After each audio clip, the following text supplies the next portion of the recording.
Bueno, ustedes ya me conocen, yo soy Oscar Molina Tejerina, voy a ser su facilitador durante esta clase y mi expectativa, por supuesto, es cumplir la de ustedes. ¿Sí?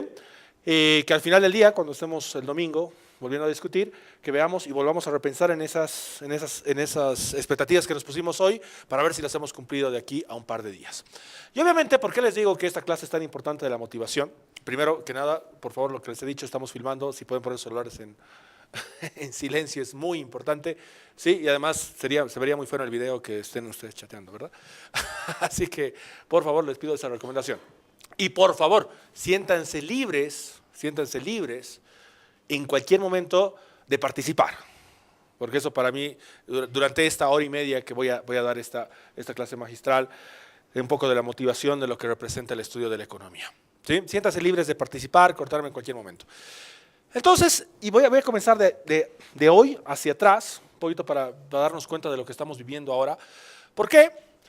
Porque si nosotros analizamos los últimos años de nuestro país y nos remontamos hasta el 2005, digamos, entre el cambio de la política económica que ha vivido el país, ¿cuál ha sido el discurso? Porque, digamos, uno escucha y avanza y ve las noticias y gran parte de las noticias están centralizadas en decir, oye, el modelo neoliberal de antes era malo, el modelo de ahora es bueno, y hay otro grupo que te dice, oye, el modelo de ahora es bueno, el modelo de ahora es malo, el anterior era mucho mejor.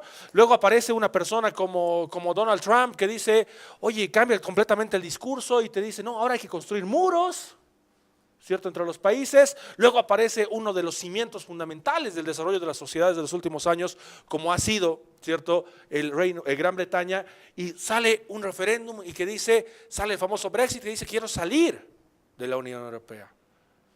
Oye, y este proceso y este concepto de globalización que durante muchos años fue el paradigma para muchos países, ¿cierto? Decir, oye, la globalización es buena, todo este proceso, ¿cierto?, integrador, hace que las sociedades estén mucho mejor, pero de pronto empiezan a haber inclusive desquebramientos entre los grupos que más los defendían, ¿no? Y uno comienza y analiza Latinoamérica y empieza a ver el principio del siglo y empieza a ver cómo muchos gobiernos, ¿cierto?, empiezan a tomar estrategias completamente diferentes a lo que había representado la estrategia económica de los últimos 20 años del siglo pasado. Un cambio completamente radical, ¿sí? Pero ese debate, ¿cierto?, ese debate que parecería ser que es reciente, no lo es, no lo es.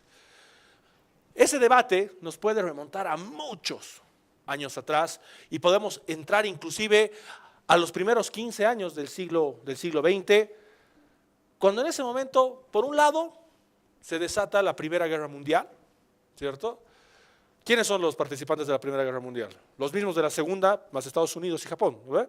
En la Primera Guerra Mundial, básicamente, era Alemania y Austria contra el resto de Europa Occidental. Pero, ¿en qué culmina esta guerra, ¿no? La Primera Guerra Mundial culmina, ¿cierto?, en una gran crisis económica, ¿cierto?, para los países, en este caso, perdedores. Una crisis económica que a la larga desemboca en lo que es la Segunda Guerra Mundial. Entre la Primera y la Segunda Guerra Mundial hay muchos años, ¿sí? Pero en ese interín hay otra cosa que sucede que es fundamental para entender el estudio de la economía. Y ese hecho fundamental se desarrolla en 1929. ¿Quién sabe qué pasó en 1929 en Estados Unidos en particular? Lo que hasta hoy se conoce como el famoso Jueves Negro, ¿cierto? ¿Qué era para Estados Unidos? Estados Unidos, a diferencia de los otros países de Europa, que los países de Europa estaban viviendo un periodo de crisis, ¿cierto? Obviamente porque estaban en un periodo de guerra o de recuperación de la guerra, ¿cierto? Pero Estados Unidos vivía un auge que seguramente también fue producto de la fuerte migración de población europea que huía de Europa por el periodo de guerra y llegaba principalmente a la costa oeste de Estados Unidos.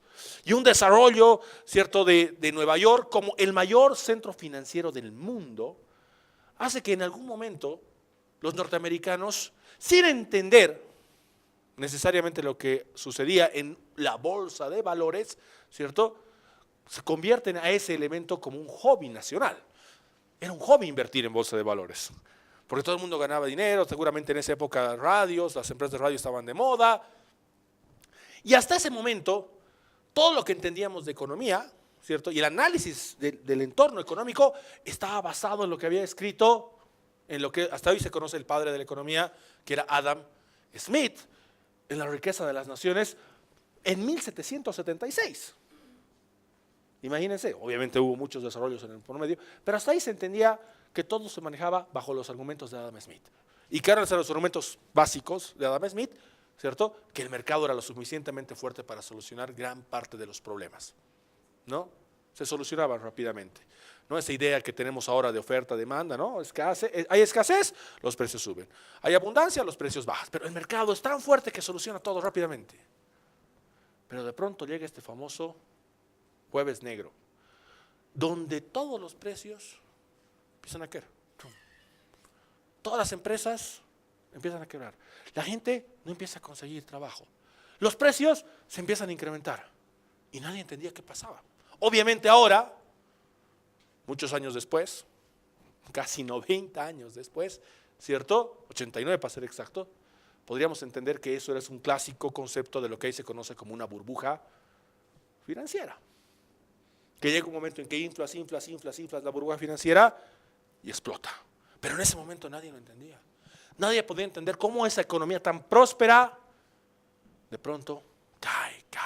Lo que dio inicio a uno de los conceptos más importantes, que es lo que hoy, no concepto, nombre, que es la Gran Depresión. Hoy y hasta la fecha se entiende y se conoce que esa crisis de 1929 fue la Gran Depresión. Pero esa crisis tuvo un efecto, ¿cierto?, en el desarrollo de lo que hoy entendemos en el análisis económico. Porque un economista inglés, ¿sí?, un economista inglés, que es John Maynard Keynes, ¿sí?, empieza a analizar y estudiar qué había pasado en Estados Unidos. ¿Sí? Y Keynes, ¿cierto? Keynes empieza a estudiar toda esa situación a detalle y él, después de mucho trabajo, publica un libro, ¿cierto?, que tiene un nombre muy largo, pero que se puede resumir en los principios, básicamente, los principios de la economía. Keynes en ese momento, ¿cierto?, en la teoría general, ¿sí?, presenta y dice muchos de los conceptos que hoy conocemos: PIB, tasa de interés, inflación, desempleo, cosas que todavía no estaban claras en ese momento de la historia. Pero lo más importante que hace Keynes, que da origen a lo que hoy conocemos como el keynesianismo, ¿cierto?, como una forma de administrar una economía, es decir, necesitamos de participación del Estado en la economía. Y el Estado somos todos, pero ¿quién administra los recursos de un Estado? Los gobiernos. Lo cual quiere decir que los gobiernos, frente a estas situaciones, deben intervenir en la economía. Tienen que convertirse en un actor fundamental para que no sucedan este tipo de cosas. ¿Sí? Una de las famosas frases célebres de Keynes decía: oye, para sacar a Estados Unidos de esta gran depresión, lo que tenemos que hacer es estimular la demanda agregada. Decía. ¿Y qué quiere decir estimular la demanda agregada? Quiere decir, oye, tengo que hacer que la gente gaste más. No importa cómo. Keynes decía, oye, no importa, hay que darle trabajo a la gente. No importa que el de adelante esté cavando un hueco y el de atrás lo esté tapando. Pero lo importante es que la economía se esté moviendo. Lo importante es estimular la demanda agregada. Lo interesante de toda esta situación, ¿no?, y ahorita voy a ir al otro lado del mundo, es de que había otro economista, ¿cierto?, pero que también estaba en Europa, pero que era de otra formación. Y en este economista se llamaba Hayek. ¿Ok? Se llamaba Hayek, y Hayek empieza a tener una discusión intelectual muy fuerte con Keynes. Para Hayek, las ideas y las propuestas de Keynes eran extremadamente peligrosas. ¿Por qué eran extremadamente peligrosas? ¿Cierto? Porque para Hayek, en los planteamientos de Keynes, es decir, que una fuerte intervención, ¿cierto?, del gobierno a través de política económica, a la larga lo único que puede ocasionar es de que se convierta en un Estado controlador de la economía, lo cual se podría llevar a un estado de planificación central, ¿cierto? Lo cual te podría llevar a un estado de servidumbre. Por eso escribe su famoso libro, ¿cierto?, que se llamaba Camino a la servidumbre, que era básicamente una fuerte crítica, ¿cierto?, al modelo propuesto por Keynes. Un debate en ese momento ampliamente ganado por Keynes, ampliamente ganado con Keynes. Y Keynes, ¿cierto?, la teoría general de Keynes se convierte en la Biblia de las universidades en el mundo, de las más representativas en el mundo, y se convierte en el elemento fundamental para que los países empiecen a aplicar su política económica. Estimulación de demanda agregada. Obviamente, las primeras economías en participar de esta estimulación de la demanda agregada fue Estados Unidos. ¿Y cuál es la mejor forma de estimular la demanda agregada? Es haciendo funcionar las fábricas en cosas que te pueden servir. Por ejemplo, armas, ¿cierto? Haciendo funcionar las fábricas. En lugar de hacer vehículos, hago armas. Las textileras, en lugar de hacer ropa, hacen uniformes de militares. Es una forma de estimular la demanda agregada. Y eso nos lleva, ¿cierto?, justamente a este componente de por qué surge la Segunda Guerra Mundial. La Primera Guerra Mundial tuvo tanto impacto en la economía de Alemania principalmente, ¿cierto?, que lo llevó a esa Alemania a una hiperinflación muy grande, ¿sí? ¿Qué es lo que hace las hiperinflaciones? Lo que hace es destruir las clases medias de los países. Entonces, básicamente todo, y cuando hay hiperinflaciones hay escasez. Cuando hay escasez, nada pasa bien. Y vamos a entender ese concepto a lo largo de esta clase.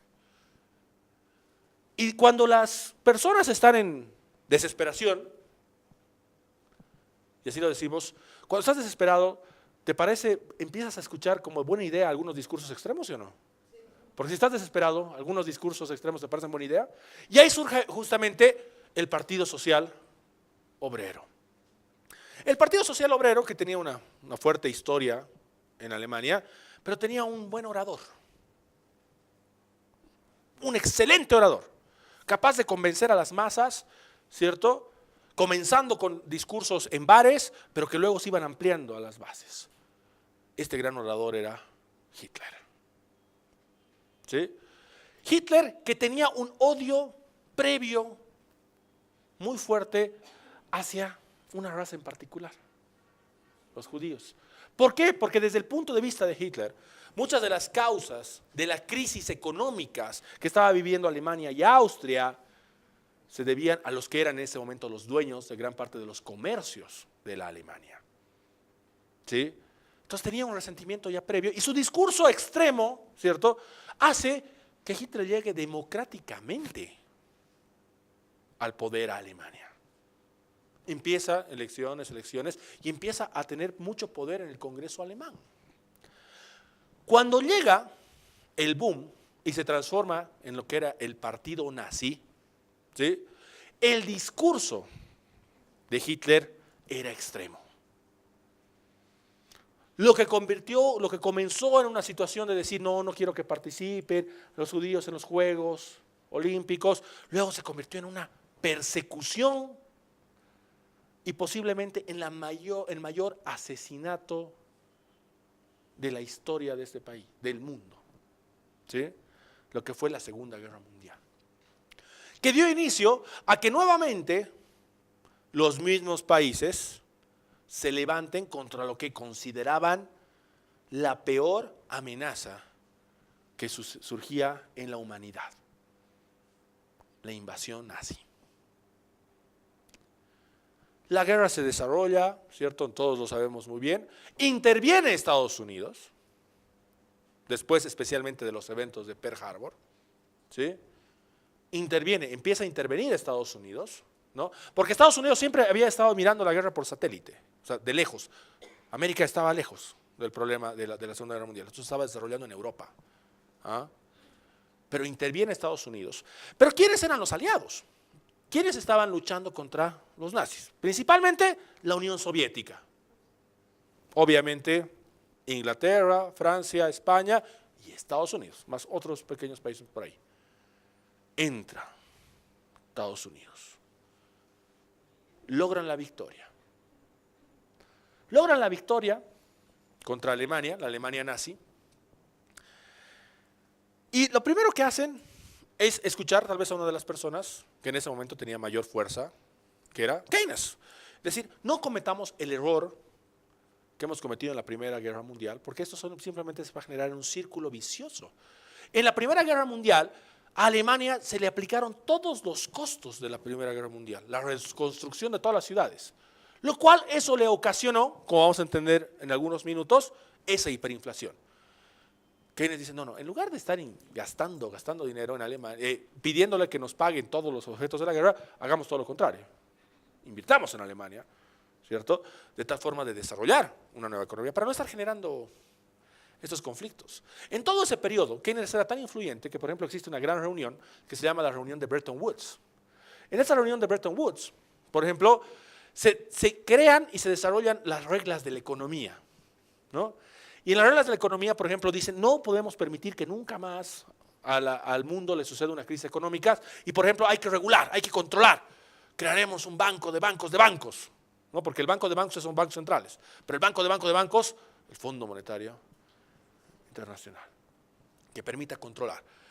Crearemos otras más, empresas estatales, empresas que controlen la economía. No hay que dejarla fluir, porque claramente es muy feo el mercado. Hay que controlarlo al mercado, ¿sí? Y en esa lógica, bueno, dicen, tiene todo sentido, ahorita es el pensador más fuerte del mundo, ¿cierto? Sucede de esa manera. Pero cuando se sientan en la mesa los aliados, para ver cómo querían administrar Alemania, porque tampoco es que iban a dejar todo libremente a los alemanes, ellos deciden administrar Alemania. Entonces se sientan en la mesa los norteamericanos, digo norteamericanos me refiero a Estados Unidos, ¿cierto? Y la Unión Soviética principalmente, y se dan cuenta, oye, de que no tenían nada en común. Se dan cuenta que realmente lo único que tenían en común era derrotar a Alemania nazi. Pero se sentaban en la mesa y estaban a punto de irse a los golpes. El modelo de Estados Unidos era completamente diferente al modelo de la Unión Soviética. El modelo de la Unión Soviética era un modelo de comunismo, proceso de la consolidación. Después de la Segunda Guerra Mundial, Rusia, que es el fuerte de la Unión Soviética en ese momento, tenía un poder militar impresionante. Estados Unidos igual tenía un poder militar muy fuerte. Entonces se sientan en la mesa y es como que sale chispas, ¿no? Pero el mundo no quería otra guerra. El mundo no quería otra guerra y deciden hacer un camino fácil, entre comillas. ¿Sabes qué? No nos pelearemos, haremos un muro. Dividiremos Alemania en dos. Yo lo administro a mi manera, mi lado del muro, y tú lo administras a tu manera, al lado del muro. Y se construye el muro de Berlín. Lo que en ese momento era la Alemania oriental y la Alemania occidental. La Alemania oriental administrada por el modelo soviético y la occidental con todos los demás aliados, liderados básicamente por Estados Unidos. Y eso da origen a lo que en ese momento se conocía como la Guerra Fría. Comienza la Guerra Fría entre Estados Unidos y la Unión Soviética para demostrar cuál era el modelo económico, la forma de administrar, el modelo político que debería sobresalir en el mundo. Comienza esta Guerra Fría, comienza la administración. El keynesianismo empieza a invadir el mundo en la estimulación de la demanda agregada. ¿Qué pasa en Bolivia? Cuando se da la Guerra del Chaco, ¿cierto? Parecía una buena idea estimular la demanda agregada provocando una guerra, ¿no? Sí, hay que estimular la demanda agregada. Las guerras parecen ser una buena noticia para estimular la demanda agregada, ¿no? ¿Quiénes eran los dueños de las empresas? Especialmente, Bolivia es un país minero. ¿Quiénes eran los dueños de las empresas mineras en 1930, 1940, hasta 1952? Eran los que hoy conocemos en la historia de Bolivia como los tres señores del estaño, ¿cierto? Que eran privados. Es decir, el sector más fuerte de la economía estaba administrado por el sector privado. ¿Por qué? Porque en ese momento el libre mercado era lo importante. Pero comienza el keynesianismo, comienza el keynesianismo, comienza el keynesianismo. Ese keynesianismo que empieza a invadir el pensamiento económico de los países. Latinoamérica no se queda atrás. Aproximadamente en la década de los 50, ¿cierto? Los latinoamericanos decidimos tener nuestras propias ideas y creamos la CEPAL, la Comisión Económica para América Latina y el Caribe, que sigue vigente, ¿no? La oficina de la CEPAL está en Santiago de Chile. Pueden entrar a su página web, que es www.eclac.cl, por sus siglas en inglés. Y en ese pensamiento latinoamericano, ¿cierto?, con mucha influencia keynesiana, ¿sí?, Prebisch, ¿cierto?, un gran pensador de la escuela cepalina, ¿sí?, desarrolla lo que en ese momento parecía ser la estrategia correcta para los países latinoamericanos y del Caribe. Lo que en ese momento se conocía como la estrategia EASY, industrialización, sustitución de importaciones. Ese desarrollo de la EASY, de la escuela cepalina, ¿cierto?, lo que les decía a los países latinoamericanos es, oye, en este momento lo mejor que podemos hacer es cerrarnos del mundo, proteger la industria nacional. Tenemos que proteger la industria nacional. No hay que dejar que los productos de otros países nos invadan. ¿Por qué? Porque el momento que cierras la economía, le das una ventaja a tus productores locales, y tus productores locales, a partir de esa ventaja, se pueden industrializar, y luego que se puedan industrializar, van a poder competir de igual a igual con cualquiera. Lo interesante de esto, y déjeme que tal vez voy a utilizar esta frase más adelante, es de que en el otro lado del planeta había pequeños países con básicamente el mismo desarrollo económico de los países latinoamericanos, por decir algo, Malasia, Indonesia, Tailandia, pero que en 1950 estaban haciendo exactamente lo contrario. Estaban haciendo exactamente lo contrario. No, nada de cerrarse contra el mundo, más bien nos abriremos al mundo, practicaremos esta apertura económica global. En ese momento, en 1950, existe, han leído el caso de China, ¿verdad? ¿No? También existe una migración, ¿cierto?, de 1 millón de chinos a lo que hoy conocemos como la isla de Taiwán, ¿cierto?, con uno de sus príncipes, y crean Taipei, que Taiwán, imagínense que es del tamaño, una isla más pequeña que Tarija, ¿sí? Pero aquí el tema es de que Taiwán, ¿cierto?, tiene un conflicto político actual con China, porque China no lo reconoce como un país. China no lo reconoce como un país, ¿sí? Entonces están en ese conflicto político constante, y como nadie se quiere pelear con China, independientemente de que los taiwaneses están pidiendo apoyo político para ser reconocidos como país, difícilmente lo van a conseguir, por lo cual están en una constante guerra, ¿cierto?, entre ellos, porque para los chinos es una provincia de China, y para los taiwaneses son un país completamente libre, que durante toda su vida, ¿cierto?, en su capital Taipei, por ejemplo, ¿qué encontraron? Selenio. ¿Y para qué sirve el selenio? Para hacer microchips. O sea, durante mucho tiempo Taipei tiene, por ejemplo, el campo tecnológico más grande del planeta. Sus marcas más fuertes, Epson, Acer, ¿cierto?, que hacen de los taiwaneses uno de los mercados más fuertes, pero no va al caso. Pero a lo que me refería es de que ahí estaban estos países del otro lado del mundo aplicando exactamente lo contrario a lo que queríamos hacer aquí en este lado del país, Latinoamérica, del planeta, Latinoamérica. Y veremos qué nos dice la historia de lo que pasó. En el caso de Bolivia, ¿cierto?, surge ese abril de 1952, lo que nosotros conocemos en la historia de nuestro país, que es lo que se llama en la historia la Revolución de 1952, liderizada por Víctor Paz Estenssoro, ¿cierto?, que básicamente tenía 3 pilares. ¿Cuáles son los 3 resultados de la Revolución de 1952? Voto universal, ¿cierto?, la nacionalización de las minas, quiero que se escuchen ese concepto, ¿eh?, el MNR, nacionalización de las minas, ¿cierto?, y la reforma agraria. En otras palabras, quitarles las empresas a los privados para que venga la administración pública a través de Comibol. ¿Sí? Es decir, cambiamos del modelo de privado a público. 1952. ¿Sí?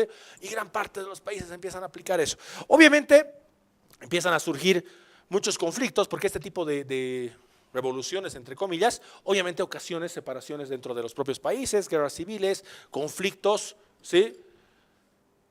Y mucha inestabilidad, ¿no? Y esa inestabilidad en algunos casos permitía que, por ejemplo, la milicia, los militares, asuman el poder por periodos muy grandes de tiempo, no solamente en Latinoamérica, también sucedía en Europa, ¿cierto?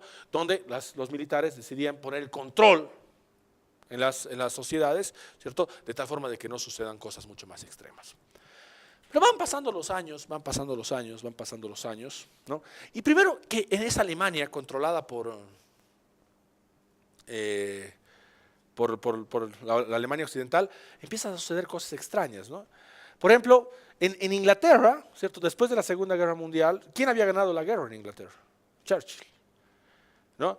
Pero llega y dice Churchill, no, vamos a seguir con el modelo de libertades económicas, y todos, pero los ingleses que habían vuelto de la guerra, lo último que querían es, estar pensando en buscar trabajo o que lo voten, ¿no ve?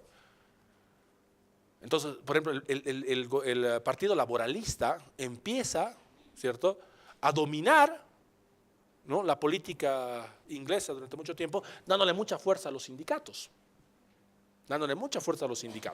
¿cierto?, en los partidos laboralistas, ¿no? Una de las frases más célebres cuando el Partido Laboralista asume el poder en Gran Bretaña es decir, vamos a hacer de Inglaterra la Nueva Jerusalén, ¿no?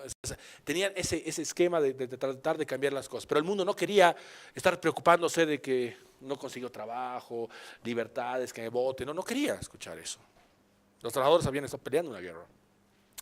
Van pasando los años y en Alemania empiezan a suceder este tipo de situaciones en las cuales no se explicaban a través de la teoría keynesiana, ¿no?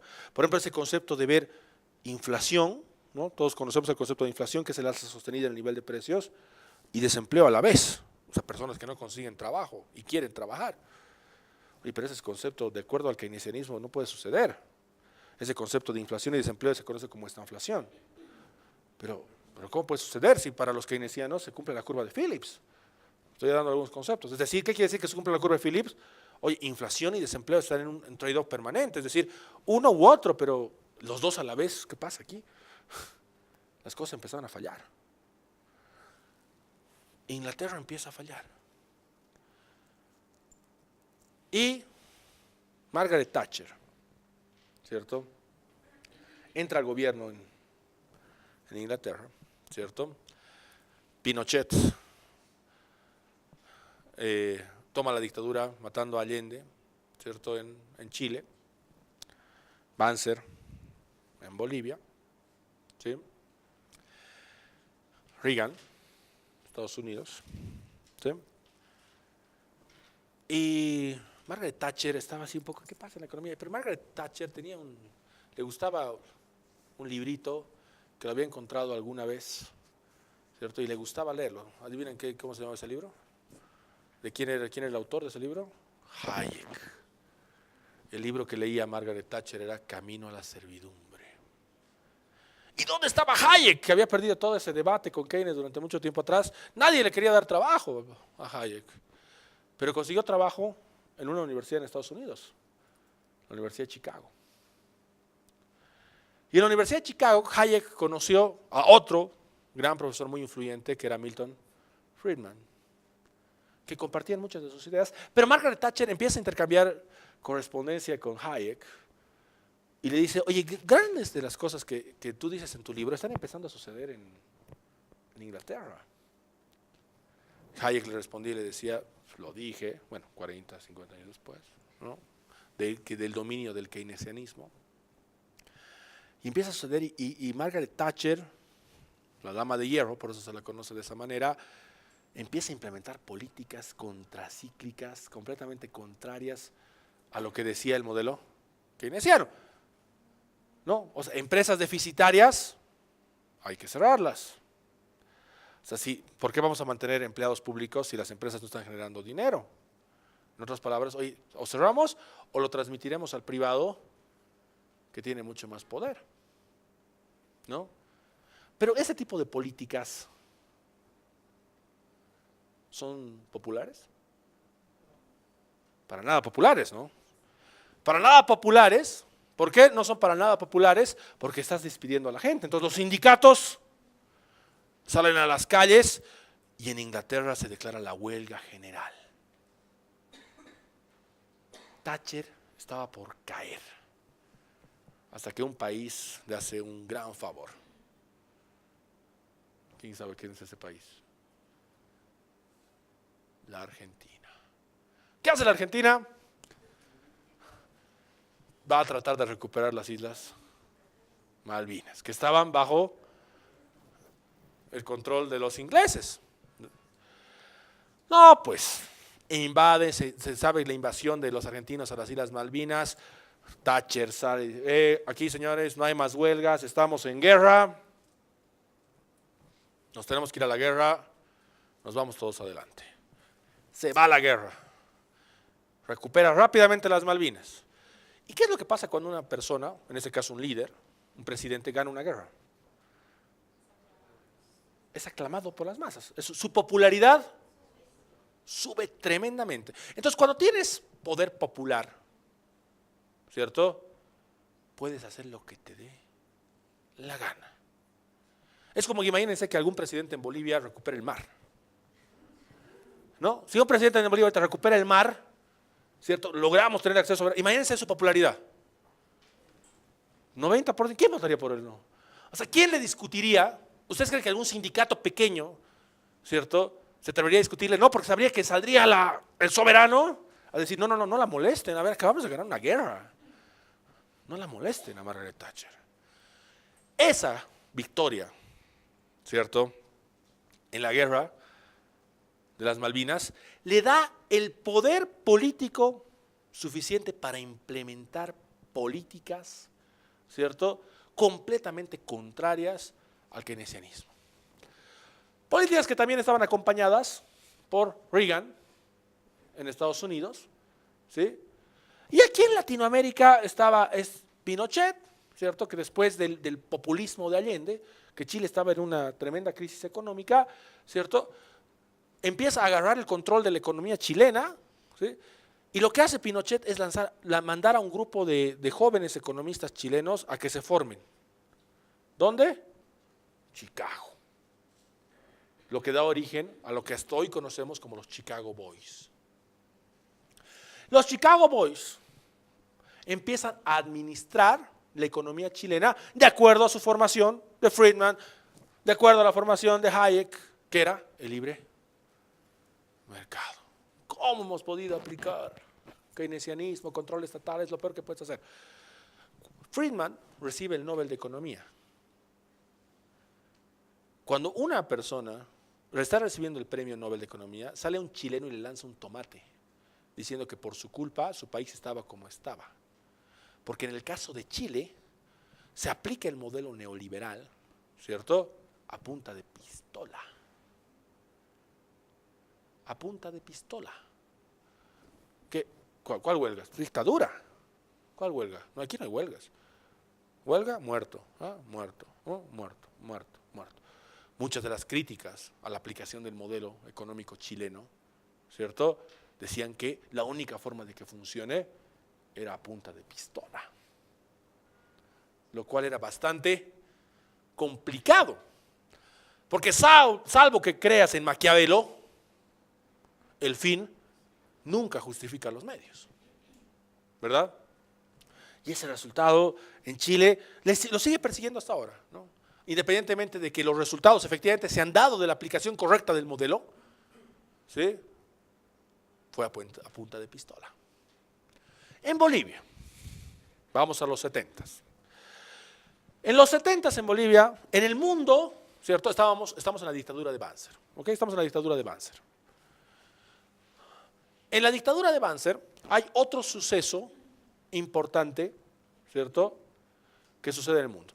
Y es la crisis del petróleo del 73-74. ¿Por qué surge la crisis del petróleo del 73 y el 74? ¿Por qué? Porque Estados Unidos apoya, como apoya ahora, y han visto las noticias hace una semana atrás que ha habido un montón de muertos por el cambio de la embajada, ¿cierto?, de Estados Unidos de Tel Aviv a Jerusalén, reconociendo a Jerusalén como la capital de Israel. Entonces Estados Unidos siempre ha apoyado abiertamente a Israel. Entonces Israel claramente tiene un conflicto religioso, económico, ¿cierto? Político, ¿sí? De pensamiento con todos los demás países de alrededor, que son básicamente los países árabes. ¿Estamos de acuerdo? No, y por eso es que hace muchos años la capital era Tel Aviv, porque Jerusalén, ¿de quién es Jerusalén? O sea, todo el mundo se pelea por Jerusalén, ¿verdad? Ahora, aquí el tema es de que eso ocasiona que los países productores de petróleo generen escasez de petróleo en el mundo. ¿Qué es lo que ocasiona la escasez de un bien? Que los precios se incrementen. Lo cual en algún momento ocasiona, ¿cierto?, de que exista mucha liquidez, mucho dinero, los que están vendiendo caro tienen mucho dinero. Entonces, cuando tienes mucha liquidez, lo pones en el banco. Y cuando los bancos tienen mucha liquidez, están fregados, porque si yo te ahorro plata y yo no lo acomodo, no voy a ganar nada, ¿no? Porque el negocio de los bancos es ganar a través del spread entre la tasa de interés activa y la tasa de interés pasiva. ¿Estamos de acuerdo? Entonces, ¿qué pasa si yo recibo mucho dinero que le estoy devolviendo, pagando intereses y no soy capaz de acomodar? ¿Voy a entrar en un problema serio? Entonces, cuando tienes demasiada liquidez, como que te empiezas a hacer de la vista gorda de los riesgos que implica prestarle plata a alguien. ¿No? O sea, ya no importa, le prestaré nomás porque si no va a ser un problema. Prefiero jugarme con la mora a tener problemas por estar acumulando demasiada liquidez. ¿Verdad? Entonces, los bancos, organismos, hay plata. ¿Quién quiere plata? Primero levantar la mano, Bolivia. Nosotros queremos plata, por favor. Préstenos plata, más o menos unos 4.500 millones de dólares. Que simplemente para que se lo pongan en contexto, 4.500 millones de dólares de los 70s versus comparado a eso, ¿cuánto sería en precios de ahora? Más o menos unos 30.000 millones de dólares. ¿No? De los 70. Entonces, ¿qué hacemos? Y empieza a ingresar el dinero. ¿No? Y mucha Bolivia, a ver dónde estamos. Hay Juegos Bolivarianos en La Paz. Obvio, necesitamos plata. Hay otro estadio. ¿No? El estadio Hernando Siles es muy chiquito, una sola. No, hay que ser 2 pisos, cemento puro. Cemento puro. No, oye, el aeropuerto, oye, no hay una autopista. Le meteremos una autopista de cemento rígido. Cemento rígido. Oye, el Banco Central es muy chico. ¿Por qué no hacemos un edificio más grande? 30 pisos. No, otro edificio. Oye, ¿se han dado cuenta que no hay hoteles 5 estrellas en Bolivia? Oye, haremos hoteles. Sheraton. Eran del Estado. Todo en inversión. Bueno, inversión entre comillas. Gasto público. Cuando hay dinero, se crean bonos. Bonito por aquí, bonito por allá, ¿no? Doble aguinaldo, si quieren lo pueden llamar, ¿cierto? Se crean bonos, ¿no? Se crean bonos, ¿no? Bonos a la producción. Entonces, cuando la gente recibe plata, ¿qué es? Feliz. No le importa de dónde viene. Y lo más importante, lo que les voy a mostrar ahora, tampoco se preocupa de las consecuencias. ¿Quién se preocupa de las consecuencias mientras recibe plata? Nadie. ¿Qué consecuencias va a tener? Qué buen tipo, me está regalando plata. Antes ganaba 1.000 y ahora gano 2.000. ¿Por qué me debería estar preocupando? ¿No? Y eso es cuando existe exceso de liquidez. Plata, plata, plata. Oye, nos damos cuenta y decimos, oye, Bolivia. ¿Qué somos Bolivia? Ah, París, país minero. No. ¿Y qué estamos exportando ahorita? Estaño. Ya no plata, ahora estaño. Oye, ¿qué les parece si hacemos la planta más grande de refinamiento de estaño del planeta? ¿Cuál es la zona minera? Oruro, Potosí, al medio. La más grande, Carachipampa. Ha empezado a funcionar hace 2 años. Y no funciona. Una planta tan grande, el elefante blanco más grande que ha tenido este país. ¿No? Una planta que el momento que hacías funcionar sus hornos no la podías apagar. Era imposible por la magnitud de lo que estabas hablando, de Carachipampa. Oye, el oriente boliviano, hay que desarrollar el oriente boliviano. Banco Ganadero del Estado. Préstamos al agro. Hay que incentivar la producción. ¿Cuánto necesitas? $100.000. Ok. ¿Cuál es tu garantía? Esta tierra. ¿Cuánto vale esa tierra? $10.000. Ok, toma 100.000. ¿Qué harías tú si eres racional? ¿Pagarías? Si tu garantía es 10.000 y te están dando 100.000, ¿pagarías? No, pues nadie va a pagar. ¿Por qué vas a pagar si la garantía vale 10 y te están dando 100? Entonces, ¿qué es lo que hemos hecho? Hemos generado deuda externa, ¿no? Que en el corto plazo genera pues efectos positivos. Todo el mundo se siente, mira, qué bonito el edificio, qué bonito todo, ¿no? Qué bonito todo. No he pagado y he recibido mi bono, he recibido la plata, todo muy bien. Los sindicatos felices, con mi bono, estamos pagando los sueldos, estamos en un modelo keynesiano. El 90% de la población trabaja para el sector público, todo el mundo se siente tranquilo, ¿no? Y ahí surge, cuando termina la dictadura de Banzer, surge el peor momento político de la historia de este país. ¿Cuántos gobiernos? Entre el 78, 79, 80, 81 y 82, la vuelta a la democracia. Un montón, ¿no ve? Un montón. Gobiernos no solamente acompañados de corrupción, sino acompañados de vínculos con narcotráfico, acompañados con un montón de situaciones, ¿no? Corrupción, o sea, grave la cosa, ¿no? Viene el 82, seguíamos gastando la plata, ¿no? Como si recogiéramos de los árboles. Toma, ¿no? Toma, gastabas plata. Y obviamente, pero de pronto esos efectos que ya los habían visto en otros países empiezan a suceder en Bolivia, ¿no? Los precios. La gente no conseguía trabajo. Las cosas ya empezaban a escasear. ¿Qué está pasando? ¿Qué está pasando? Y llega, ¿no? Cuando Lidia Gayler llama a elecciones para el 82 y la situación ya estaba complicada, ¿no? Gana las elecciones la UDP. ¿Liderizada por quién? Hernán Siles Suazo. ¿Quién era Hernán Siles Suazo? Parte del MNR, ¿cierto? ¿Sí? Todo el desarrollo de la Revolución 52, había sido presidente antes, ¿cierto? De la línea de izquierdas muy marcadas del MNR.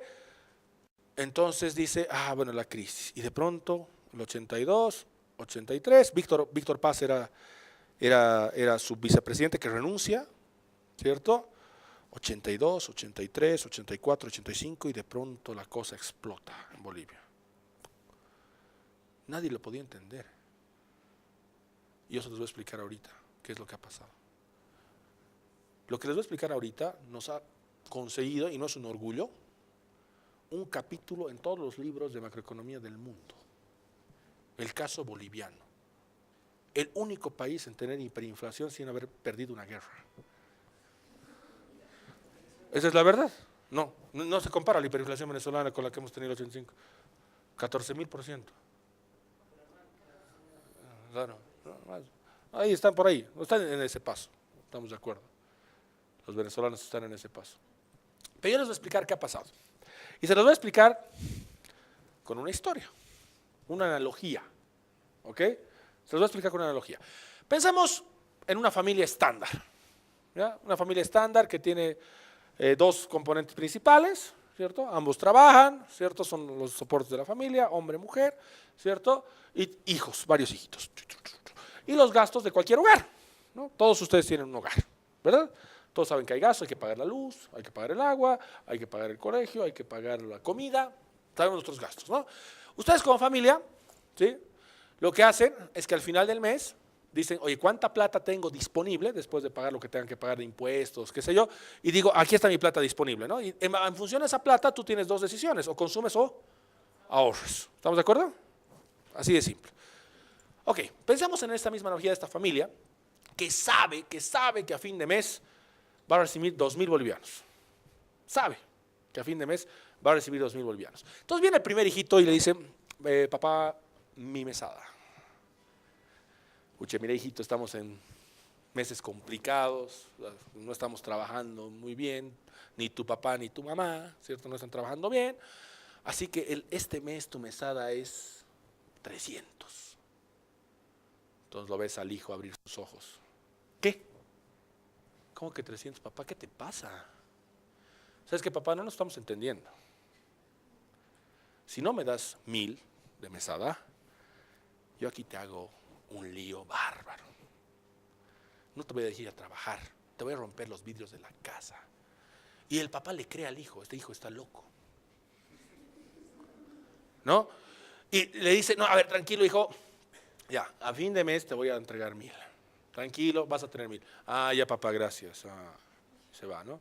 Llega el segundo hijo, papá, mi mesada. Ah, hijito, estamos en un mes complicado. 200 va a ser tu mesada. Oye, papá, mi hermano acaba de salir con bombos y platillos diciendo que le has dado 1,000. ¿Vos crees que vas a dar menos? Yo soy peor que ese. Yo sí te voy a quemar la casa si no me das 1,000 de mesada. Y el papá le cree y dice, no, tranquilo, a fin de mes te voy a dar 1,000 de mesada. Viene el tercer hijo, la misma historia. El padre se acaba de comprometer con sus 3 hijos, que no entienden que la familia está mal, con 3,000 bolivianos, y él sabe que va a recibir 2,000. Bueno, ¿tiene un problema? ¿Ustedes tuvieron ese problema, sí o no? Con familia. Si sabes que te has comprometido a gastar 3,000 a fin de mes solo con tus hijos y todavía no has pagado la luz, el agua, ni has comprado comida y no has pagado la deuda del banco, o sea, te van a hipotecar la casa y ya tienes un problema de 1,000. A ver, vas donde tu pareja, dices, mi amor, este es el momento de usar todos esos ahorros que tenemos durante toda la vida, y te mira y te dice, ¿cuál ahorros? No tenemos ni un peso ahorrado. ¿Qué? ¿Ni un peso? Ni un peso ahorrado. Necesitamos comer. No hay ni un peso ahorrado. ¿Qué es lo siguiente que harías? Vas donde tu vecino, tu amigo, le dices, oye hermano querido, mira, estoy en un conflicto este mes, préstame plata por favor, necesito cubrir unos costos. Y tu amigo te dice, no tengo, más bien pagame lo que te he prestado el mes pasado. Te he prestado plata, ¿te acuerdas? Págame lo que te he prestado. No te voy a prestar ni un peso más hasta que me pagues. Devuélveme. El padre sale y dice, ¿qué hago? ¿Qué hago? Ni modo. Agarra un pedazo de papel, ¿puedo arrancar una? Ni modo. Agarra, oye, has escrito harto. Agarra un pedazo de papel como este y dice, ni modo, ¿qué voy a hacer? Lo agarra, lo pone bien bonito y dice, vale por 1,000. Y lo firma. Entonces viene el hijito, el primero. Papá, mi mesada. Claro, hijo, toma. Lo mira el hijo y dice, ¿qué es esto? Vale por 1,000. Oye, pero papá, te acabo de ver firmar ese papel. Es un pedazo de papel, no vale nada. ¿Cómo que no vale nada? Tiene mi firma. Vale. ¿Y sabes qué? Le des plata a tu hermano, ¿no ve? Págale con el vale. Te tiene que aceptar. No tiene de otra. Entonces los hijos, en el caso con su vale. Entonces va este hermano, ¿cierto? Tienes un hermano que hace pan. Una cosa real, pan. Entonces vas y dices, oye hermano, necesito pan. ¿Con qué vas a pagar? ¿Con el vale del papá? Oye, pero tú y yo sabemos que es un pedazo de papel y tú quieres que yo te entregue algo de verdad, pan, algo que te va a quitar el hambre y me vas a pagar con un pedazo de papel. Mira, vamos a lo siguiente. Te voy a entregar los 10 panes, pero me vas a entregar 2 vales. En lugar de 1 me vas a entregar 2. No vale nada, ya. Toma, dame pan. Va el panadero, el hermano panadero, va donde el hermano que le vende la harina y le dice, necesito harina para hacer pan. ¿Con qué vas a pagar? Con el vale del papá. Pero tú y yo sabemos que eso no vale nada. ¿Ya quieres que te dé la harina real? Dame 10 vales de eso. Hoy día, yo sé que si fuera de billete, ¿verdad? Te daría 1,000. Pero como son pedazos de papel, dame 10,000. Porque son pedazos de papel. ¿Qué es lo que estoy explicando en este momento? Esa es la espiral inflacionaria. En el momento que el gobierno, ¿sí?, se genera un déficit público, se genera y se compromete. Cada uno de los hijos representan los sectores: mineros, maestros, policías, militares. Porque como era un modelo keynesiano, gran parte de la población dependía del gobierno, ¿no? Y se comprometía, y el gobierno no tenía ningún poder de negociación para decirte: oye, este mes no te voy a pagar. No tengo, no, huelga, manifestación, y se comprometía a seguir pagando dinero. Los hijos, los malcriados, eran los sectores sociales que exigían, y el gobierno era incapaz de decir no. En este caso, la pareja representa la primera fuente de financiamiento en un déficit. Lo primero que podrías recurrir para financiarte un problema: deuda interna. Podrían ser reservas, deuda interna. Tu plata que tienes ahorrada, quieres cubrir. No había ni un peso. Por ejemplo, como lo están leyendo en el caso argentinos, los argentinos encontraron un déficit que obligaron al interno a prestarles plata, ¿no? Lo que se llamaba el corralito, ¿no? Oye, tienes plata, pero no lo puedes tocar. O sea, tu plata ahí en números, en la cuenta del banco dice que tienes 10,000, pero en el fondo dice que tienes 10,000, pero no están los 10,000 ahí porque el gobierno se los ha agarrado los 10,000, y porque recién lo vas a poder recuperar de aquí a un año, porque yo esa plata me la estoy usando para poder pagar mi déficit. Ese era el corralito argentino, ¿no? Y de pronto, los ecuatorianos, ¿no? Oye, el tipo de cambio hoy día es a 10, no, desde mañana es dolarizado, ¿cierto? Pero al tipo de cambio de 100. En otras palabras, ayer tenías en equivalente $1,000, ahora tienes $10. Te agarras esa plata para financiar el déficit. Políticas duras de estabilización, políticas duras. ¿Por qué? Cuando un país llega al extremo, lamentablemente la solución es extrema. No existen soluciones parciales. Si llegas al extremo, te puedo asegurar que la solución que vas a tener que aplicar es extrema, y las soluciones extremas a nadie les gusta. Y voy a continuar con la historia. En este caso, la pareja es el análogo de la deuda interna, la primera fuente de financiamiento de un déficit. El vecino es la deuda externa. Tratas de financiarlo vía deuda externa. No hay esta, no hay la otra, lo único que te queda es emisión de dinero.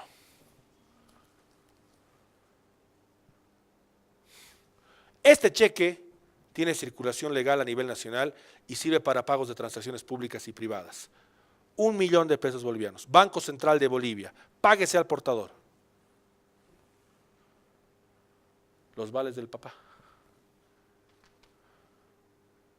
Eso no era dinero, eran vales. Vales, porque no había plata. Empiezas a emitir dinero. Tú empiezas a recibir tu sueldo con esta cosa que sabes que no vale nada. Este sí porque tiene valor histórico, pero en el fondo esa época no valía nada. 1 millón. Esto es como decir un boliviano ahora. No valía nada. Entonces la gente recibía la plata y decía: pucha, me tengo que deshacer de esto por algo de verdad, porque si no estoy fregado. Entonces, ¿qué es lo que pasa cuando quieres? Ahí empieza a haber demasiada demanda por algo de verdad. ¿Qué pasa con sus precios? Oye, pero no es que vas a poder acumular el pan, porque el pan se endura. Entonces, ¿qué otra cosa mantenía valor? Dólares. Se empieza a generar todo el mercado negro de dólares. La gente empieza a demandar dólares, y como el tipo de cambio estaba fijado y solamente tenías muchos grupos de acceso al tipo de cambio oficial, los mercados negros empiezan a surgir y el tipo de cambio empieza a disparar. Y la gente quería comprar dólares y cada vez estaba dispuesto a dar más de estos por el mismo dólar, más de esto por el mismo dólar, más de esto por el mismo dólar. Y se genera la hiperinflación. 14,000 a 17,000%. Todavía hay dudas sobre las estadísticas estas. Cuando yo les digo, imagínense, 14,000%, ¿de qué les estoy hablando? Imagínense que nuestra inflación ahorita es de 2,95% al año. Cuando yo digo 100%, es que esta cosa vale 1 boliviano y ahora vale 100% vale 2. Si yo digo 1000%, esto valía 1 boliviano y ahora vale, valía 1 boliviano, 100% sería vale 2. 1000% sería, valía 1, ahora vale 10. 10,000 valía 1 y ahora vale 100. ¿Qué es lo que hace eso? Destruye todos los ahorros de las personas. En poco tiempo los destruye. Tenías plata que antes te permitía comprar algo, ahora no te permite comprar nada. Todos tus ahorros desaparecen con la inflación. Todo lo que has podido acumular a lo largo de toda tu vida desaparecen en 1 año, 2 años. ¿Por qué? Porque obviamente con toda esa plata que nos habíamos acumulado, y ese componente que yo les decía, en los 80 nos empiezan a cobrar la plata que nos habíamos prestado. Y devuélveme la plata, devuélveme la plata, devuélveme la plata. No teníamos con qué pagar. De paso, el precio internacional del estaño se va al piso que nosotros los bolivianos, para darles un ejemplo, vendíamos, nos costaba producir 1 libra de estaño, por decir algo, 100, y nos pagaban 70. O sea, por cada cosa que hacíamos, estábamos perdiendo plata. Vean el billete. Por cada cosa que hacíamos, pero como es empresa pública, ¿la podemos cerrar? No puedes cerrar, tienes que seguir funcionando. Porque la empresa privada la cerrarías. Pero como es pública, no puedes cerrar. Tienes que seguir, ahí está el sindicato de trabajadores, y explota la hiperinflación en los 80s en Bolivia. Explota. Nadie podía entender. Bueno, lo que les acabo de entender es la forma fácil de entender. ¿Por qué ha sucedido la hiperinflación? En otras palabras, cuando te gastas plata que no tienes, cuando quieres vivir una realidad que no es la tuya, ahí es cuando suceden las crisis. ¿Sí? Cuando empiezas a abrir un huequito para tapar otro, ¿no? Oye, quiero vivir así, pero no importa, me presto plata de este, le pago a este, le pago a este, le pago al otro. Pero cada vez estás pagando intereses. Entonces, ¿qué está pasando con la plata? ¿Está desapareciendo en cada transacción? ¿Está desapareciendo? Que llega un momento en que ya no tienes ni un centavo y debes a muchos. Estás fregado, en otras palabras, ¿no? Lo que hemos demostrado, que al final ha sido el resultado de 50 años de mala administración. No es que ha sido la culpa de 3 añitos de mala administración. 50 años de mala administración desemboca en un desastre. Ya les he dicho, por eso tenemos un capítulo en todos los libros de macroeconomía. ¿Cómo podrían tener tremenda hiperinflación?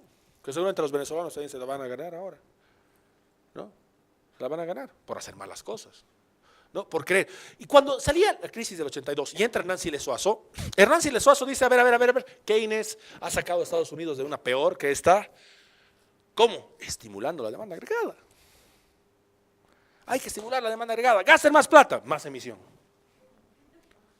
Porque no había plata y para gastar más plata tenías que emitir más dinero, ¿no ve? Más plata, más plata, más plata, más plata, más plata. Como empiezan a subir las inflaciones, las cosas ya no tienen valor, hay que subir los sueldos cada semana. Hay que subir los sueldos, como hacen los venezolanos ahora, ¿no? Ha subido el salario mínimo. Se ha indexado los salarios a la inflación. Y de pronto vos decías, yo gano 100.000 millones de bolivianos, pero que en el fondo no te servía ni para una Coca-Cola. ¿Por qué? Porque los precios estaban ahí desastrosos. Trata de aplicar en Hernán Siles Suazo varios procesos de estabilización, todos basados en el modelo keynesiano de estimulación de demanda agregada, todos. En esa época el ACOB era tan poderosa y estaba liderizada por Juan Lechino Kendo, ¿sí? Que hasta Juan Lechino Kendo salía en la televisión y decía, pero esto es un tema de estimular la demanda agregada, decía. Pueden ver cualquier video de eso. Esto es cuestión de estimular la demanda agregada. La ACOB hasta desarrolló algunos programas de estabilización, 7 se trataron de aplicar. Y la cosa, en lugar de mejorar, solo empeoraba, como Venezuela. Aplicas políticas, salvatajes y no pasa nada. Hernán Siles Suazo, ¿cierto?, ve que la situación es insostenible y llama a elecciones. Llama a elecciones y dice, no, lamentablemente yo no puedo contra este problema, y llama a elecciones. Se presenta, pero imagínense, tantos partidos políticos como esta pared, este banner, ¿cierto?, todos tenían una buena idea. ¿Quién gana las elecciones del 85? Hugo Banzer Suárez. Pero hoy, solo para que se den cuenta de que la memoria es corta, la gente solamente se acuerda de que había bonos, había cosas, estaba viviendo bien. Jamás se ha puesto a pensar que esa ha sido la causa de la crisis, una de las causas de la crisis, ¿no? Jamás. Solamente dices, no, pero si esa época era, yo recibía plata, recibía aguinaldo, recibía todo. La gente solamente se acuerda de la primera etapa de los populismos. Nunca se acuerda de que esos han sido los causantes de los populismos. Y esa es la otra explicación. El 99,8% de la población no entiende o no conoce lo que les acabo de explicar de las causas y los efectos de los déficits. De que suceden pirámides inflacionarias, espirales inflacionarias. Entonces gana las elecciones Hugo Banzer, la gente de memoria es corta, ¿cierto? Se acordaban de los buenos momentos, que era cuando estaba entrando la plata, la deuda externa, que era una de las causantes de la crisis, ¿cierto? Víctor Paz Estenssoro, el MIR, tutururú. Pero aquí había una diferencia. Solamente uno de esos tres tenía un plan, un verdadero plan. Y ese era Víctor Paz Estenssoro, que tenía un plan que lo había ido desarrollando por un profesor de Harvard, que se había conocido con otra persona que había estado estudiando por ahí, ¿cierto? Que era Gonzalo Sánchez de Lozada, que bueno, que estudiaba otra cosa, no necesariamente economía, no estudiaba economía Gonzalo Sánchez Lozada, no, filosofía, ¿no? Esta persona era Jeffrey Sachs, ¿sí?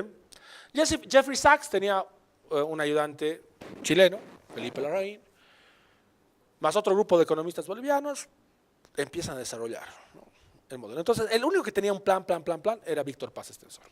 Entonces, como los otros no tenían un plan, es decir, la voy a fregar, si entro, no tengo qué hacer, no sé qué hacer, deciden hacer el pacto por la gobernabilidad, el MNR y el ADN, el 85, haciendo presidente a Víctor Paz Estenssoro, ¿cierto? Y esperando que las próximas elecciones sea al revés, ¿no? Entonces Víctor Paz Estenssoro entra y en un famoso discurso el 29 de agosto de 1985 lanza el 21060. 29 de agosto del 85. ¿Y qué era el 21060? Keynes, desgraciado, Hayek con su libro tenía la razón toda la vida, haber hecho intervención nos ha causado este problema, aquí es cuestión de que el libre mercado lo solucione. Y el 21060 era básicamente liberar los mercados. Los mercados, pero ¿cuáles son los más complicados? El laboral, pues.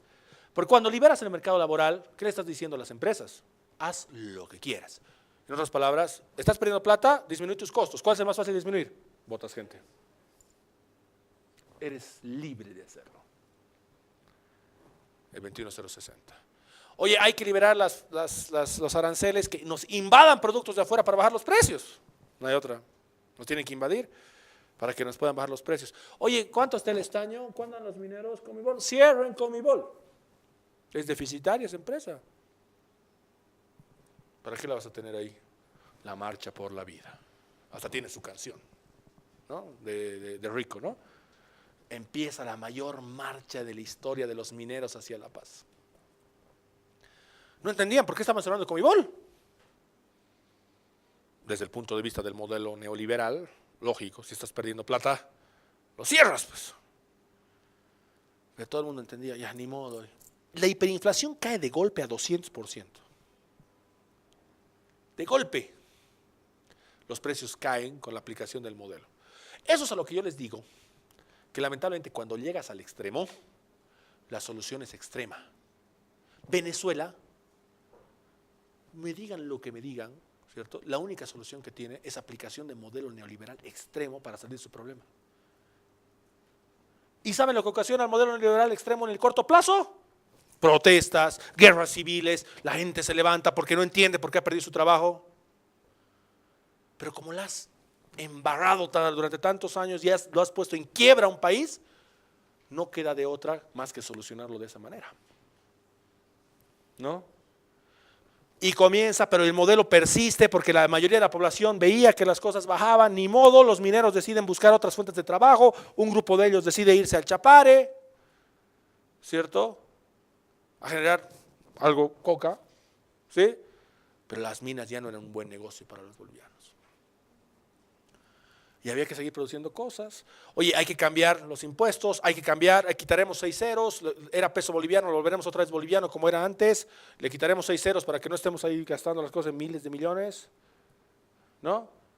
Ya, un boliviano, 2 bolivianos, 2 centavos, 5 centavos, pero toda la clase media había desaparecido. Todo el mundo se había gastado su plata. Obviamente los que tenían acceso a información se volvieron ricos también, ¿no? ¿No? Porque cuando tienes acceso a información o acceso a mercados te vuelves rico. Porque, digamos, si yo era capaz de comprar en el mercado real los dólares y venderlos en el paralelo, en el negro, me hacía rico, ¿no? O sea, así como hay gente que se hizo rica, el 90% se hizo pobre. ¿Qué 90? El 99% se volvió realmente pobre y en situaciones en las cuales estaba muy complicado. También muchos se benefician de las crisis, ¿no? ¿Por qué se benefician de las crisis? Porque, digamos, vos ahorita digamos, tienes una deuda de 1 millón de bolivianos y de pronto todo se indexa, lo vas a pagar en un mes. Toda tu deuda, los bancos quiebran. Porque dicen, no, ahí dice 1 millón de bolivianos. No estaba bien. Por eso que los bancos, pasa la crisis, todo lo indexan a dólares. Dólares. ¿No? Es que no se iban a arriesgar a perder. Recién después de la estabilidad económica que se pasa otra vez a bolivianos. Viene, llega, pasa, viene Víctor Paz haciendo lo que tenía que hacer, aplica, pero Víctor Paz decide retirarse de la política. Y dice, me retiro de la política y digo, que el MNR haga y decida su nuevo líder. Entonces, por primera vez en la historia, el MNR llama primarias, así como en Estados Unidos, ¿no? Así la primaria de los republicanos, la primaria de los demócratas. ¿Quién gana? Gonzalo Sánchez Lozada. Entonces, Gonzalo Sánchez Lozada se vuelve el nuevo líder del MNR. Y lo primero que hace Gonzalo Sánchez de Lozada es romper el pacto con el ADN. Lo primero que hace. ¿Por qué? Porque él quería ser presidente. Ya. No quería esperar. El ADN estaba dolidísimo, ¿no? Entonces, ¿quiénes eran los partidos para las elecciones del 89? El MNR, el ADN, el MIR. Y una lista de 100.000 más. ¿No? El MIR, movimiento de izquierda revolucionaria. ¿No? Izquierda revolucionaria. El MIR era una fracción de lo que era el Partido Socialista 1, ¿cierto? Que había surgido principalmente gracias a todos los excesos que habían cometido las dictaduras en los 70s, ¿cierto? En los 80s, uno de esos excesos también las dictaduras de Banzer. ¿Estamos de acuerdo? Dictaduras. En otras palabras, aquí era el MIR y aquí estaba el ADN, o sea, en otras palabras, agua y aceite, ¿no? Pero la venganza es más dulce. ¿Quién gana la selección del 89? MNR. Segundo ADN, tercero MIR. Y el ADN se venga de la peor manera. Hace presidente al tercero. Lo hace presidente a Víctor Paz Estenssoro. A Jaime Paz Zamora. Hace presidente a Jaime Paz Zamora, creando la alianza patriótica. O sea, pero ahí te das cuenta que en la política valía todo, ¿no? Porque era agua con aceite, ¿no? El ADN con el MIR era agua con aceite. ¿Cierto? Pero la cosa era fregarlo al MNR, que había roto el trato. Y obviamente el MIR feliz de la vida, puede ser gobierno. Cuotas de poder por aquí, cuotas de poder por allá. Todo el discurso del MIR, voy a derogar el 21060, ese decreto hambreador que nos está haciendo los bolivianos más pobres. No se derogó nada. Pero el MIR era de izquierdas. Entonces Jaime Paz, ¿cierto? Entre el 89 y el 93, no se anima a lo que dice el modelo, ¿no? Porque el 88 hubo otra famosa reunión, así como la de Bretton Woods, pero esta vez fue en Washington, donde surgió el famoso consenso de Washington. ¿Y qué era el consenso de Washington? Haga lo que hizo Bolivia. Libere todo. Se cae el muro de Berlín en el 89. Todo el mundo empieza a aplicar modelos como el boliviano, idénticos. Sachs vendía el paquete a todos los países que estaban saliendo de la Unión Soviética, con la caída del muro de Berlín. Tin, tin, tin, tin, tin, tin, tin, tin. Comienza la época neoliberal. Todos los países, especialmente de Latinoamérica, empiezan a aplicar neoliberalismo. Obvio, estaba apuntado, pero ¿se acuerdan de esos países que les dije de los 50s? Que eran exactamente igual. Habían aplicado neoliberalismo durante 50 años y eran ahora los tigres asiáticos. No eran ya los países pobres, eran los tigres asiáticos, con tasas de crecimiento del 10, 12%. Entonces, pucha, aquí no hay donde perderse. La hemos fregado 50 años, Keynes y sus ideas, ¿no? Hayek recibe el Nobel, ¿no? Recibe el Nobel en los 80. Ya ni modo, ya la fregamos, ni modo. Empieza a aplicar. Entonces, lo que te viene a la lógica cuando pasas al modelo otra vez liberal, ¿no? Al de los 30, antes de la Gran Depresión. Oye, empresas públicas, y lo que hay que hacer es disminuir el aparato estatal. ¿Cómo vamos a estar nosotros administrando? Nos hemos dado cuenta que somos ineficientes. No, hay que traspasarlo al sector privado. El mismo gobierno había hecho la otra cosa. Jaime Paz no se animó, porque era de izquierdas, o sea, pero se animó a las chiquitas, ¿no? Porque, oye, dueños de un hotel, no, ni modo, ¿no? A ver, lo venderemos el Sheraton y Ritz, sí, venderemos, porque con ser dueños de un hotel, ya.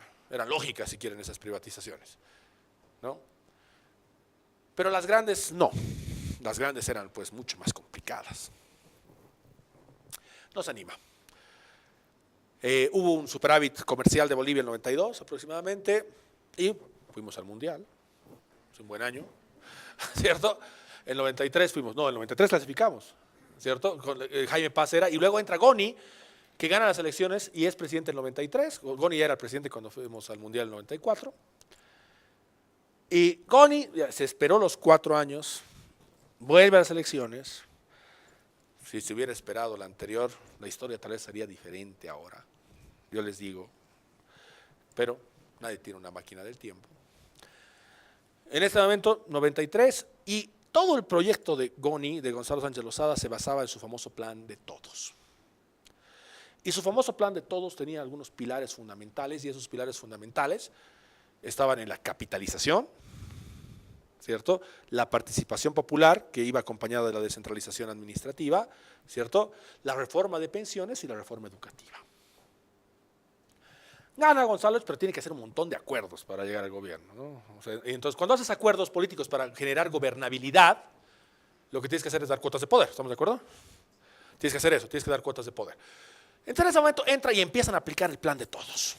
Y el más duro de todos era la capitalización. ¿Qué era la capitalización? Básicamente traspasar la administración de las empresas públicas al privado. Traspasar. ¿Cierto? En un esquema 50-50, como vos quieras verlo. Pero al final del día, una privatización. Al final del día, una privatización. ¿Ya? Comienzan las famosas. No, escucha, ya los demás ya habían estado diciendo eso hace tiempo. Los chilenos ya habían privatizado, nos toca a nosotros. Comenzaremos. Entel, los italianos. Empezamos a vender. Pero la complicada, ¿cuál era? YPFB. Error fatal. Los chilenos, cuando aplicaron su modelo neoliberal,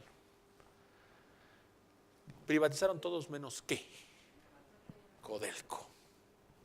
Todo menos Codelco. ¿Qué es Codelco? La empresa del cobre. Los chilenos nunca privatizaron su recurso estratégico. Jamás. Pero nosotros no, todo. ¿Qué momento vivía el precio del barril del petróleo en ese momento? Ahorita, por ejemplo, está a 75, ¿no? Más bien, digo, si bajara más estaríamos fregados. Pero más bien se está recuperando y eso nos ayuda. Porque nosotros vendemos gas y el gas está indexado al precio del petróleo. Eso nos ayuda. Pero en ese momento el precio del petróleo estaba pues tirado en el piso. Entonces nadie quería invertir petróleo porque como hay el problema de la OPEP y el petróleo de Texas, que todo el mundo se está peleando todo el tiempo. ¿Y por qué el precio del petróleo ahorita está bajo? Porque los estadounidenses deciden invadir de petróleo el mundo y por eso los precios bajan. ¿Por qué? Para fregar a los países productores de petróleo. ¿Cuál es el más importante? Venezuela y Rusia. Bueno, ni Venezuela no tan importante, pero Rusia. Depende de sus exportaciones de petróleo. Entonces, lo invades para que baje el precio, para que no tengas poder económico. Porque en la época del poder económico del petróleo, los países productores tienen mucho poder. El precio era malazo. Entonces, para poder incentivar a una empresa que te venga a invertir, le tienes que dar ciertas condiciones para que ellos estén dispuestos a ganar, ¿no? Entonces, en ese momento, nadie lee la letra chica, o lo habrán leído o no lo habrán leído, pero las regalías, ¿cierto?, eran del 18%. ¿Qué es una regalía?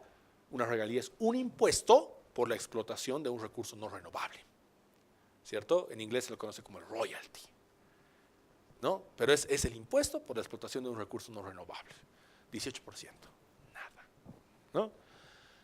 Todo lo demás, se vende todo. Y de pronto, el 97, estos tigres asiáticos que eran el boom del mundo, el ejemplo a seguir, ¡clun!, se caen. La crisis asiática, exceso de libertades económicas. Como había tanta libertad y había un poquito de crisis, la gente empezó a sacar su dinero así. Lo sacó, crisis asiática. Unos años antes, crisis mexicana, el efecto tequila. está complicando. Y los bolivianos decimos, 97, ya otro gobierno, Hugo Banzer, que no termina el gobierno porque fallece, ¿cierto? Pero, ¿qué crisis es esa? Financiera. ¿Cuál sistema financiero? No nos tenemos que preocupar. ¿Acaso Bolivia tiene un sistema financiero desarrollado? ¿Verdad? Error número 2. Puede que no tengamos un sistema financiero, pero ¿saben quién tiene? Brasil y Argentina. ¿Quiénes son Brasil y Argentina? Nuestros principales socios comerciales. O sea, del cómo esté la salud de Argentina y Brasil, depende de cómo estemos los bolivianos. Así de simple es la figura. Porque dependemos de lo que nos compren. Así de simples. En un gran porcentaje. Ahora un poquito de Estados Unidos, otro poquito de, ¿cierto?, de la China. Pero básicamente dependemos de lo que le vendemos a los argentinos y a los brasileros. Y de pronto la cosa empieza a enfriar. Los brasileros y los argentinos que estaban viviendo un auge, un nivel de vida inclusive al nivel de Estados Unidos, hasta mejor, de pronto empiezan a ver sus problemas. Y nosotros empezamos a ver nuestros problemas. 98, 99, 2000, 2001, no pasaba nada en la economía. Crecíamos cero. Cero. La Argentina y el Brasil entran a su crisis cambiaria. Ellos manejaban un sistema de tipo de cambio fijo 1-1. Se les acaba las reservas internacionales, que les voy a explicar bastante por qué es la forma de sustentar tipos de cambio. Y de pronto, crisis, se devalúan tipos de cambios paralelos, crisis latinoamericana. Recesión, crisis. Otra vez Gonzalo Sánchez Lozada. Y cuando estás en esos motivos, es por eso yo siempre digo, no necesariamente correcta la analogía, pero digamos, para los republicanos son los neoliberales, ¿ya? Y los demócratas son los keynesianos, ¿ya? En Estados Unidos, para que se den cuenta de la analogía. El MNR es republicano, ¿ya? Para que nos demos cuenta de eso. No es de libre mercado, pro libre mercado. Entonces, entra el MNR y dice, bueno, aquí hay que solucionar el problema del déficit de una manera muy sencilla. Hay que crear impuestos del siguiente periodo, ¿no? Porque ahora no puedo cobrar, pero ¿están de acuerdo que los impuestos son parte del déficit? O sea, un déficit quiere decir, yo ya cobré todo lo que tenía que cobrar de impuestos y me falta plata, ¿no? Ese es un déficit. En este caso, dice ya, incrementaremos impuestos, pero pucha, no. Pero la gente es ingenua. ¿A cuál impuesto? A los asalariados, porque esos son los seguros. Cambiaremos el RSIVA, que es el impuesto a los asalariados, que es 13%, ¿no? Lo volveremos 11%. Sí, qué buena idea, pero sin opción de crédito fiscal. O sea, se convertía en un impuesto directo a los ingresos. ¿Por qué? Porque ahorita efectivamente el impuesto a los asalariados es 13%, pero tú tienes opción de pagar con papel, con crédito fiscal. Imagínate que te bajaban la tasa, pero ahora no podías pagar. Sí o sí, chao, 11%. No, era broma. Chao el impuesto. Luego los policías, ¿no? Febrero 2003. Los policías con todo eso, no quiero 50%, sí, ya. Y porque había hecho tantos acuerdos nuevamente para llegar al poder que, además, los primeros en abandonar el barco siempre son, no lo voy a repetir, pero veían ya debilidades del MNR y empezaban a abandonar sus socios. Pues. No, yo no voy a embarrar con este hombre, esto no se pinta bien. No se pintaba bien, no tenía gobernabilidad, no tenía popularidad, no tenía siquiera apoyo de sus socios, que lo habían llevado al gobierno, por lo cual no tenía gobernabilidad para aplicar políticas en el Congreso, ¿sí? Y ahí sí surge la peor idea de todas, la peor, ¿no? Ya, exportaremos gas, sí, esto nos va a salvar del problema. ¿Por dónde? Por Chile. No. Todos los bolivianos, desde que somos de ese tamaño, ¿qué nos dicen? Te han robado el mar. ¿Quién? Los chilenos. ¿No? Los chilenos, ¿no? Todos los libros de historia bolivianos, que yo creo que son verdad, ¿cierto? Dicen, no, te han robado el mar, todos los bolivianos lo creemos, ¿sí o no? Todos lo sentimos así. Entonces, ¿cómo vas a exportar gas por Chile? En esa época yo vivía en Santiago, me acuerdo, ¿sí? Yo estaba escribiendo algunos papers sobre cómo sería viable la exportación de gas, me acuerdo. No subastas óptimas, pero qué sé yo. Pero políticamente era inviable, porque en el imaginario boliviano es muy complicado ese tema, con Chile. No, entonces, utilizaremos el gas para conseguir una salida al mar, ¿no? Hasta hemos hecho un referéndum por eso, después con Mesa. Pero el tema es de que lo que comienza con una protesta por, oye, ¿cómo vas a exportar gas por Chile? A ver, los contratos, 18% de regalías. Oye, el precio del petróleo ya se había recuperado. Entonces ya era un negocio redondo. Y de pronto el Estado boliviano solo recibía 18% de regalías. Cuando vos veías ese análisis de la exportación de gas a México y a Estados Unidos, lo tenías que hacer a través de estos grandes barcos, ¿cierto? O sea, tú tenías que llegar con el gas al puerto, lo comprimes, haces el cabotaje que se llama y lo vendías en barcos. La empresa de cabotaje ganaba más que el Estado boliviano, si revisabas a detalle el contrato. El pecado, si quieres, ya, no ha sido tanto capitalizar, el pecado ha sido no revisar los contratos. Tenías que revisar, porque la situación económica ya era completamente diferente. Entonces lo que comenzó con eso, no por Chile, terminó pues en que se vaya, renuncia, octubre negro. Carlos Mesa, ¿cierto? Asume el poder, ¿cierto? Manda el referéndum, ¿no? Famoso referéndum. ¿Está de acuerdo en aplicar un impuesto directo a los hidrocarburos del 50%? Sí. Entonces ahora las regalías, 50. Ya que 18, 50% de regalías. Las empresas dicen, no hay problema. Podemos pagar eso. A boca de pozo, no hay problema. Entonces, las chicas tal vez la sufrían, pero las grandes podían pagar. Y lo pagaron. Hasta que se nacionalizó, lo pagaron sin ningún problema. Luego, quiere utilizar el gas como recurso estratégico para conseguir una salida soberana al mar. ¿Qué vas a poner? Obvio, sí. Lógico. Eso es gastarse 80 millones al cohete, ¿no? Cada referéndum a este país le cuesta 80 millones de bolivianos. Cada referéndum a este país le cuesta 80 millones de bolivianos. Mira, Mesa, obviamente, no tiene mucho poder, sale y al final llega, ¿cierto?, Rodríguez Belcé con la dimisión del presidente del Senado. Y en todo ese interín, ¿cierto?, surge obviamente el poder político de Evo Morales Ayma. ¿Sí? Surge todo este momento de Evo Morales Ayma, que tiene unos jefes de campaña espectaculares, porque tiene unos jefes de campaña que él ni siquiera pagaba. La Embajada de Estados Unidos, así tenía, pero los mejores jefes de campaña, y él ni siquiera tenía idea que los tenía, ¿no? Pero tenía los mejores jefes de campaña, ¿no? Esas personas que salían y te decían, oye, no van a votar por Evo Morales porque si no les vamos a quitar la ayuda. Ahí te viene el orgullo boliviano y es que se va, yo voy a votar porque me dé la gana, ¿no? Entonces, pero tenía los mejores jefes de campaña y no eran contratados, ¿no? Entonces surge y viene la época Morales, ¿no? Y la época Morales básicamente encuentra a un mundo, a una Bolivia, donde el precio del petróleo estaba así. Entonces estaba tan alto el precio del petróleo que los países productores de petróleo estaban económicamente tan bien.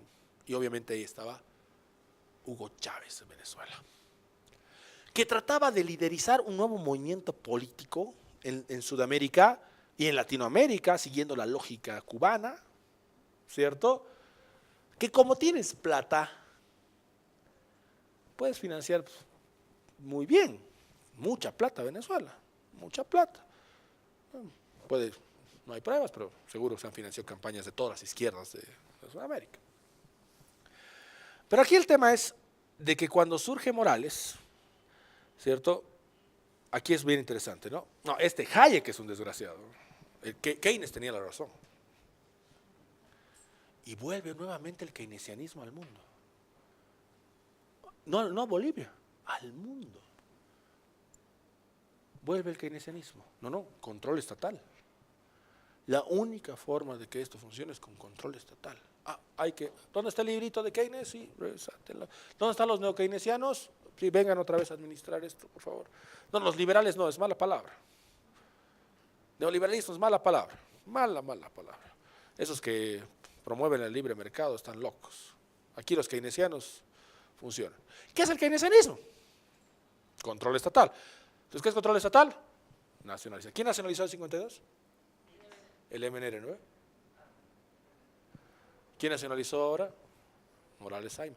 En un momento ¿cierto? El MAS, en un momento en el cual la economía del mundo hacía que el precio del petróleo esté tan bien, y obviamente cuando una parte del mundo está bien, otra tiene que estar mal. Es la ley de la compensación.